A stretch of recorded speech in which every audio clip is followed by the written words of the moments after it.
السلام عليكم ورحمة الله وبركاته طلابنا الأعزاء. قبل مشاهدة الفيديو لا تنسى الاشتراك في القناة وتفعيل زر الجرس ولايك للفيديو فضلا وليس أمرا، بالإضافة إلى قناة التليجرام اللي موجود رابطها أسفل الفيديو في صندوق الوصف وفي التعليق المثبت. أتمنى من الجميع الانضمام بها لفائدتكم.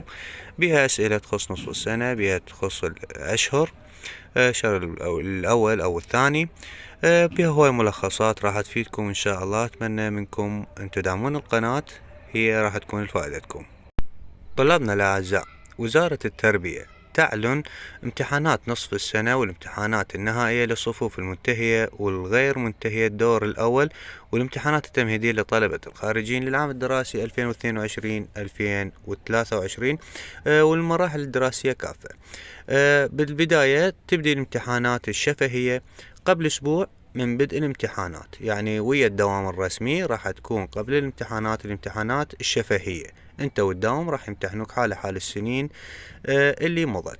بالنسبة للطلاب الابتدائية، المرحلة الابتدائية تبدأ الامتحانات نصف السنة اعتبارا من يوم الأربعاء الموافق 25/1/2023، وراح تنتهي يوم الثلاثاء الموافق 31/1/2023. طبعا بالإضافة أنه يوم السبت راح يكون من ضمن الدوام، يعني دوام رسمي، بس الجمعة عندك عطلة، يعني امتحان يصادف بيوم السبت عادي تداوم بيوم السبت. أما بالنسبة للدراسة الثانوية، طلاب الثانوية تبدأ الامتحانات نصف السنة التحريرية اعتبارا من يوم السبت الموافق 21/1/2023، وتنتهي يوم الثلاثاء الموافق 31/1/2023، وأيضا يوم السبت من ضمن أيام الامتحانات. تبدأ العطلة الربيعية، عطلة نصف السنة، يوم الأربعاء الموافق 1/2/2023 ولمدة أسبوعين، ويكون الدوام الرسمي يوم الأربعاء الموافق 15/2/2023. أما بالنسبة لامتحانات نصف السنة اللي راح يأجلون، يعني يأجل الامتحان للصفوف المنتهية وغير المنتهية، يكون في الأسبوع الثاني من بدء الدوام الرسمي ولمدة أسبوع واحد فقط. أما امتحان التمهيدي للمقدمين على الامتحانات الخارجية، تبدأ الامتحانات التمهيدية، يعني أكو امتحانات تمهيدية وأكو امتحانات نهائية. بالنسبة للخارجي تبدي 5 بالشهر من شهر الثاني 5/2/2023 وفق الجدول اللي راح يعلن بالأيام القريبة القادمة.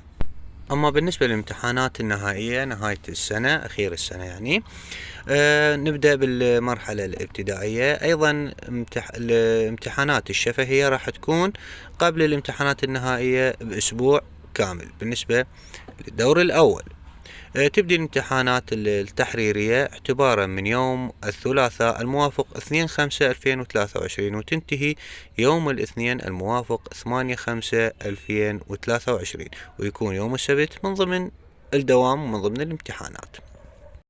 أما المراحل المتوسطة والإعدادية، الدور الأول للصفوف المنتهية وفق الآتي: تبدأ الامتحانات الشفهية أيضا قبل أسبوع وأثناء الدوام يعني، وتبدي الامتحانات النهائية التحريرية اعتبارا من يوم الأربعاء الموافق 17/5/2023، وتنتهي يوم السبت 27/5/2023، وأيضا السبت من ضمن الدوام.